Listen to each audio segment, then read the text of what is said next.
Independence day തീമിൽ എടുക്കാൻ പറ്റുന്ന 4 creative mobile photography ഐഡിയകളാണ് ഇന്നത്തെ വീഡിയോയിൽ. അപ്പോൾ വീഡിയോ മുഴുവനായിട്ട് കണ്ടു കഴിഞ്ഞാൽ ഷുവറാണ് നിങ്ങൾക്ക് ഇതിൽ ഏതെങ്കിലും ഒരു ഫോട്ടോ എടുത്തിട്ട് ഇൻസ്റ്റാഗ്രാമിൽ തകർക്കാൻ പറ്റും. അപ്പോൾ നമ്മുടെ കയ്യിലുള്ള സ്മാർട്ട് ഫോൺ വെച്ചിട്ട് തന്നെ ഈ ഒരു ഫോട്ടോസൊക്കെ നമുക്ക് സിമ്പിളായിട്ട് എടുക്കാം. അപ്പോൾ ആദ്യമായിട്ടാണ് നമ്മുടെ ചാനൽ കാണുന്നതെങ്കിൽ ഒന്ന് സബ്സ്ക്രൈബ് ചെയ്തോളൂ. അപ്പോൾ നമുക്ക് തുടങ്ങാം.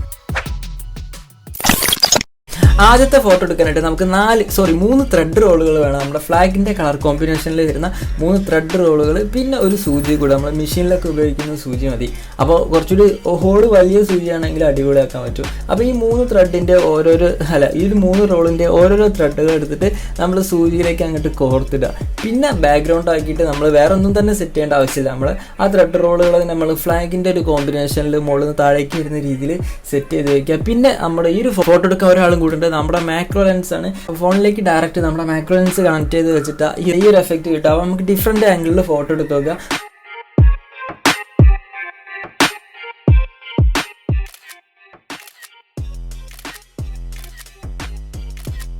അപ്പോൾ ഇതൊക്കെയാണ് ഇപ്പോൾ ഞാനെടുത്ത ഫോട്ടോകൾ. ഇപ്പോൾ 4 ഫോട്ടോ കൊണ്ട് നോക്കുമ്പോൾ തന്നെ മനസ്സിലാവും കുറേ ഫോട്ടോസൊക്കെ ഔട്ടായിട്ട് വന്നിട്ടുണ്ട്. അപ്പോൾ മാക്രോ ലെൻസിൽ എടുക്കുമ്പോൾ വളരെ ഷാർപ്പായിട്ട് എടുക്കാൻ ശ്രദ്ധിക്കുക.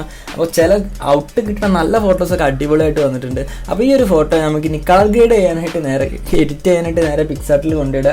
ആൻഡ് ബേസിക് ആദ്യം തന്നെ നമുക്ക് ക്രോപ്പ് ചെയ്തെടുക്കണം. കാരണം എക്സസൈസ് എടുക്കുക, നമ്മുടെ ബാക്ക്ഗ്രൗണ്ടുകളൊക്കെ ഒന്ന് ഒഴിവാക്കിയിട്ട് ആ ഒരു ഫ്ലാഗിൻ്റെ കോമ്പിനേഷനിലേക്ക് എത്തിക്കുക. പിന്നെ ബേസിക് ആയിട്ടുള്ള അഡ്ജസ്റ്റ് കാര്യങ്ങൾ ചെയ്യുക. അപ്പോൾ നിങ്ങൾക്കിപ്പോൾ ഈ ഫോട്ടോ എങ്ങനെ ആക്കണമെന്ന് ജസ്റ്റ് ഒരു ആയിട്ടുണ്ടാവില്ല. അപ്പോൾ ആ ഒരു രീതിയിലേക്ക് ആക്കി മാറ്റും. അപ്പോൾ ഞാനിങ്ങനെ ആക്കുന്നതുകൊണ്ട് തന്നെ നിങ്ങൾ ആക്കണമെന്നില്ല, ഈ ഒരു ടൂണിലേക്ക് എത്തിക്കണമെന്നില്ല. ഇനി വേണമെങ്കിൽ കുറച്ച് HDR കൂടെ കൂട്ടി വെച്ച് നോക്കിയാൽ ഫോട്ടോ നല്ല ഏറിച്ച് നിൽക്കുക. അപ്പോൾ ഇതാണ് നമ്മൾ ആദ്യത്തെ ഫോട്ടോഗ്രാഫിയുടെ അടിപൊളിയല്ലേ.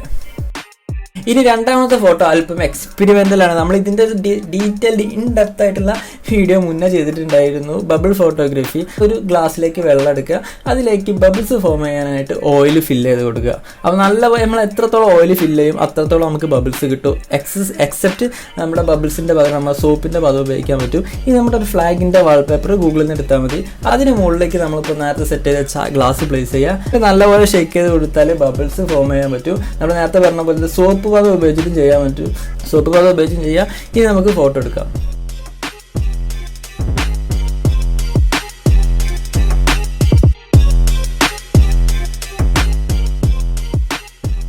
അപ്പോൾ ഇതൊക്കെയാണ് ഞാനെടുത്ത ഫോട്ടോകൾ. അപ്പോൾ നിങ്ങൾ ഫോട്ടോ കാണുമ്പോൾ തന്നെ മനസ്സിലാവും ഒരു നല്ലപോലെ ബബിൾ ഫോം ചെയ്തിട്ട് വന്നിട്ടില്ല. ഓയിലിൻ്റെ എന്തോ പ്രശ്നമാണ്. അപ്പോൾ ഇതിൻ്റെ ഇൻഡെപ്ത് ആയിട്ട് എങ്ങനെ ചെയ്യണമെന്നുള്ള ട്യൂട്ടോറിയൽ നമ്മുടെ ചാനലുണ്ട്. അപ്പോൾ ജസ്റ്റ് ഒരു ഐഡിയ കിട്ടാനാണ് ഞാനിതൊന്ന് കാണിച്ചത്. പിന്നെ നമുക്ക് ഇനി ഫോട്ടോ ഗ്രേഡ് ചെയ്തെടുക്കാം. സ്നാപ്സീഡിലേക്ക് കയറ്റിയിട്ട് ഏതെങ്കിലും ഒരു ഫിൽറ്റർ ഇട്ട് നോക്കുക. ആൻഡ് ഒരു കർവ് കൂടെ അപ്ലൈ ചെയ്താൽ ഫോട്ടോയിൽ അടിപൊളിയായിട്ട് കിട്ടും.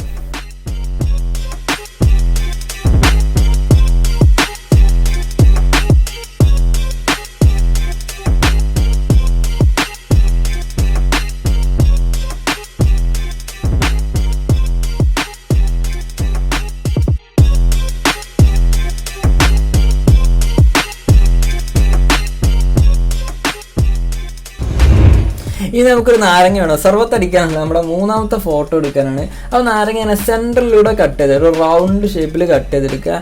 ആൻഡ് ഇതൊരു ബാക്ക് ലൈറ്റ് ഫോട്ടോഗ്രാഫി ആയതുകൊണ്ട് തന്നെ നമുക്ക് ബാക്കിൽ വെക്കാനായിട്ട് ഒരു ലൈറ്റ് സോഴ്സ് കൂടെ വേണം. അപ്പോൾ നമ്മൾ നാരങ്ങ സെൻറ്ററിൽ കട്ട് ചെയ്തിട്ട് നേരിട്ട് ലൈറ്റ് സോഴ്സ് എങ്ങനെയാണോ ഫിക്സ് ചെയ്യേണ്ടത് വെച്ചാൽ ബാക്ക് ലൈറ്റ് ഫിക്സ് ചെയ്യാൽ സൈഡിൽ നിന്ന് എന്തായാലും ഫിക്സ് ചെയ്യാൻ പറ്റില്ല. ബാക്കിൽ നിന്ന് ഫിക്സ് ചെയ്യുമ്പോഴാണ് ആ ഉള്ളിലൂടെ ലൈറ്റ് ഇങ്ങോട്ട് എൻ്റർ ചെയ്യുള്ളൂ. അപ്പോൾ നേരെ ലൈറ്റ് സോഴ്സ് ഇപ്പോൾ നിങ്ങൾക്ക് എവിടെയാണെങ്കിലും വെക്കാം. കുറച്ച് ഡിസ്റ്റൻസ് കൂടിയാലും കുറഞ്ഞാലും പ്രശ്നമില്ല. അപ്പോൾ ഞാനിപ്പോൾ എളുപ്പത്തിന് വേണ്ടി ലൈറ്റിൻ്റെ അടുത്ത് തന്നെ അത് പ്ലേസ് ചെയ്തു.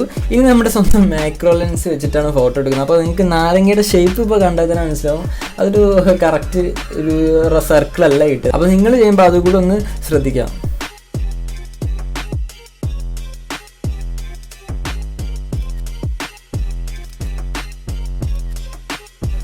അപ്പോൾ ഇതൊക്കെയാണ് ഞാനെടുത്ത ഫോട്ടോ. നിങ്ങൾ കാണുമ്പോൾ തന്നെ മനസ്സിലാവും ഫോട്ടോ അത്ര നന്നായിട്ടില്ല. പിന്നെ നാരങ്ങയുടെ ഷേപ്പ്, അതായത് ബാക്കിൽ ലൈറ്റ് ഫിക്സ് ചെയ്ത് അതിൻ്റെ ഷെയ്ഡ് മൊത്തം നമ്മുടെ ഫോട്ടോയ്ക്ക് കയറി വന്നിട്ടുണ്ട്. അപ്പോൾ ഒരു ജസ്റ്റ് ഒരു ഐഡിയ, നിങ്ങൾ മാക്സിമം ടൈം ഇതിൽ സ്പെൻഡ് ചെയ്താൽ അടിപൊളി ഫോട്ടോ നമുക്ക് ഔട്ടെടുക്കാൻ പറ്റും. അടിപൊളിയായിരിക്കും. അപ്പോൾ നമ്മളിപ്പോൾ എടുത്ത ഫോട്ടോ നല്ല മികച്ച ഫോട്ടോ നേരെ നമ്മൾ പിക്സാർട്ടിൽ ഓപ്പൺ ചെയ്യുക.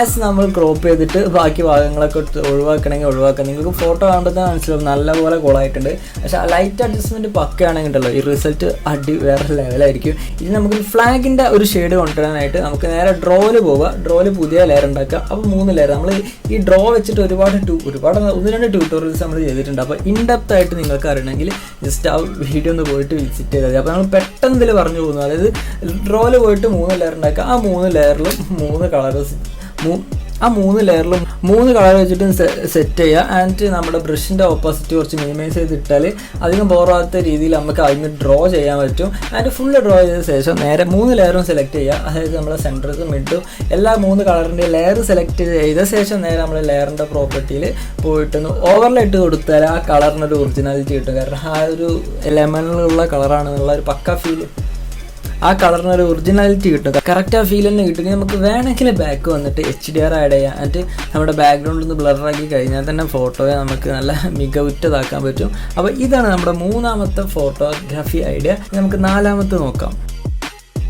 ഇനി നമ്മുടെ 4ാമത്തെ ഫോട്ടോ നമ്മൾ ഇതുവരെ എടുത്തതിൽ നിന്നുള്ള എൻ്റയർലി ഡിഫറെൻ്റ് ആയിട്ടുള്ള ഒരു ഐറ്റമാണ്. കാരണം ഈ ഒരു ഫോട്ടോ ഞാൻ എടുത്തതല്ല, ഇൻസ്റ്റാഗ്രാമിൽ മിസ്റ്റർ ഫോട്ടോ അല്ല എന്നുള്ള മച്ചാൻ എടുത്ത ഫോട്ടോ ആണ്. ഫസ്റ്റ് ലുക്കിൽ തന്നെ ഫോട്ടോ കാണുമ്പോൾ അത് DSLR എടുത്തതാണെന്ന് തോന്നുമെങ്കിലും പക്ക DSLR അല്ല, നമ്മുടെ ഫോണിൽ മാക്രോ ലെൻസ് വെച്ചിട്ട് എടുത്തൊരു ഫോട്ടോ ആണ്. എൻ്റയർലി അടിപൊളി ക്രിയേറ്റിവിറ്റി. അപ്പോൾ മിസ്റ്റർ ഫോട്ടോ വാലൻ്റെ ഇതുപോലുള്ള കിട്ടുന്ന ഫോട്ടോസ് ഉണ്ടെങ്കിൽ ഞാൻ താഴെ ഡിസ്ക്രിപ്ഷനിൽ ലിങ്ക് വയ്ക്കാം. നിങ്ങളൊന്ന് കയറി ചെക്കൗട്ട് ചെയ്തിട്ട് മച്ചാനൊന്ന് സപ്പോർട്ട് ചെയ്യുക. അപ്പോൾ ഈ ഫോട്ടോ നമ്മളിങ്ങോട്ട് എടുത്തിട്ട് ഇതിൽ നമ്മുടേതായിട്ടുള്ള കുറച്ച് ക്രിയേറ്റിവിറ്റി ആണ് കുത്തി കയറ്റാൻ പോകുന്നത്. അപ്പോൾ എൻ്റെ ഇനി നമ്മുടെ എഡിറ്റിങ് കാര്യങ്ങളൊക്കെ പിക്സാർട്ടിലാണ്. അപ്പോൾ പിക്സാർട്ടിലെത്തി ആദ്യം തന്നെ നമുക്ക് ടൂൾസിൽ വന്നിട്ട് അഡ്ജസ്റ്റ്മെൻറ്റിൽ കയറിയിട്ട് സാച്ചുറേഷൻ മിനിമൈസ് ചെയ്യുക. അതിൻ്റെ സാച്ചുറേഷൻ മിനിമൈസ് ചെയ്തിട്ട് നെക്സ്റ്റ് അടിച്ച് പോയത് നമ്മൾ എറേസർ വെച്ചിട്ട് ആ പെൻസിൽ മാത്രം സാച്ചുറേഷൻ മിനിമൈസ് ചെയ്യുക. ബാക്കി ഉള്ളതൊക്കെ ആ ഒരു ഒറിജിനാലിറ്റി തന്നെ നിൽക്കട്ടെ. കാരണം നമ്മൾ ആ കളറിങ്ങിന് ചെയ്തെടുക്കുമ്പോൾ ആ ഒരു കളറിങ്ങിന് കുറച്ചുകൂടി ഫോക്കസ് കിട്ടാനാണ്. ഇപ്പോൾ നമ്മൾ പെൻസിലിനെ ഒരു നെഗറ്റീവ്, അതായത് സാച്ചുറേഷൻ കുറച്ചിട്ട് ഇത് നേരെ ബാക്ക് വരിക, ഡ്രോയിലെത്തുക. അപ്പോൾ നമ്മൾ നേരത്തെ ഫോട്ടോയിൽ ചെയ്ത പോലത്തുള്ള സെയിം പ്രൊസീജിയർ, അതായത് എത്ര കളേഴ്സ് നമ്മൾ ആഡ് ചെയ്യേണ്ടത് അത്രത്തോളം നമുക്ക് ലെയർ ഓരോന്നും ഓരോ ലെയറിൽ സെറ്റ് ചെയ്യുകയാണെങ്കിൽ നമുക്ക് അത് വെച്ച് അഡ്ജസ്റ്റ് ചെയ്യാം. അപ്പോൾ നമ്മളിപ്പോൾ ഒരു 3 കളർ 3 ലെയറിൽ സെലക്ട് ചെയ്തിട്ട് ആ ഒരു പെൻസിലിൻ്റെ ടിപ്പിനെ ഒന്ന് കളർ ചെയ്തെടുക്കുക. ആൻഡ് കളറിൽ വെച്ചിട്ട് ആ ലെയർ പ്രോപ്പർട്ടി നാച്ച് ചെയ്ത പോലെ തന്നെ ഓവർ ലെയറാണോ ഏതിലാണോ ഒരു നാച്ചുറാലിറ്റി കിട്ടുന്നത് അതിലിടുക. ഹാർഡ് മിക്സിലിട്ടിട്ട് സെറ്റാക്കി ഇനി നമുക്ക് ആ പാർട്ടിക്കിളിനെ മൊത്തത്തിലൊരു ഫ്ലാഗിൻ്റെ കളർ അടിച്ചെടുക്കണം. അപ്പോൾ വീണ്ടും ഒരു 3 ലെയർ ഉണ്ടാക്കുക. ആ 3 ലെയറിൽ 3 കളർ സെറ്റ് ചെയ്തിട്ട് മാക്സിമം ഏതൊക്കെ ആ പാർട്ടിക്കിളിന് മാത്രം ബ്രഷ് വെച്ചിട്ട് ഓപ്പോസിറ്റ് മിനിമമായിട്ട് ഇടുക. എന്നിട്ട് ബ്രഷ് വെച്ചിട്ട് ഒന്ന് പെയിൻറ്റ് ചെയ്തെടുക്കുക.